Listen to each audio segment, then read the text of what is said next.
Monsieur Delarosière, une fois de plus, vous voici sur Calais. Est-ce qu'on se demande tout simplement, est-ce que vous n'allez pas rester définitivement sur Calais pour pouvoir activer, eh bien oui, ce côté dynamique que vous savez nous faire, comme vous faites habituellement en Europe, voire le cas échéant dans le monde entier? J'ai pas prévu de venir habiter à terme et déménager avec toute ma famille à Calais. Mais c'est vrai que ce projet m'emmène à passer pas mal de temps à Calais et peut-être de plus en plus au fur et à mesure que cette aventure avancera.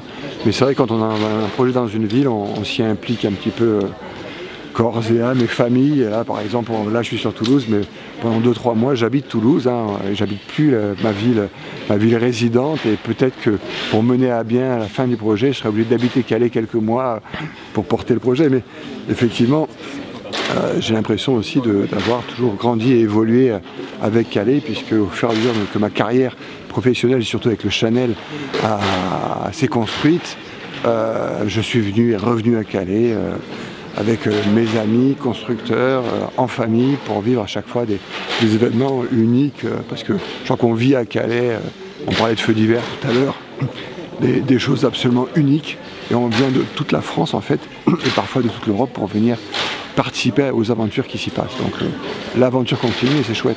Parlez-nous un petit peu effectivement de ce grand projet de Dragon et comment celui-ci est-il né? Le Dragon de Calais est né de la volonté de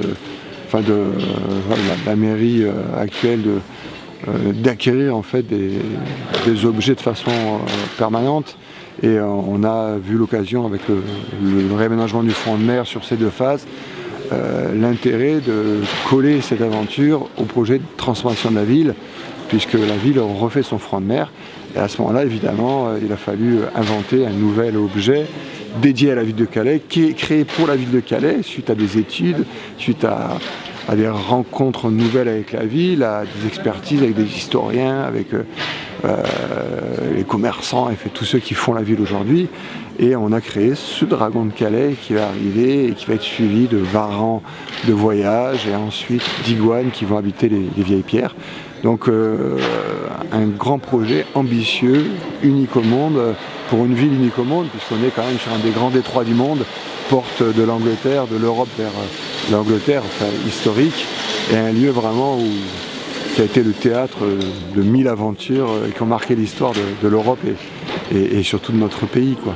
Aujourd'hui, c'est donc une présentation, mais à partir de quelle date pensons-nous pouvoir voir effectivement le résultat de votre travail? On sera rendez-vous en novembre, oui. en octobre ou novembre, pour la naissance de ce dragon, son arrivée sur Calais. D'accord, ok. À l'heure actuelle, il est en construction, donc combien y a-t-il de personnes derrière vous pour pouvoir construire? Voilà, on est une quarantaine à travailler quotidiennement sur la machine, ça a monté à 60-70 personnes. Mais il faut savoir aussi que pour pouvoir faire manipuler ce dragon, vous allez, on en parlait effectivement lors de cette présentation, embaucher des employés, embaucher du personnel de Calais. Oui, puisque l'objet à terme vivra à Calais et sera là en permanence.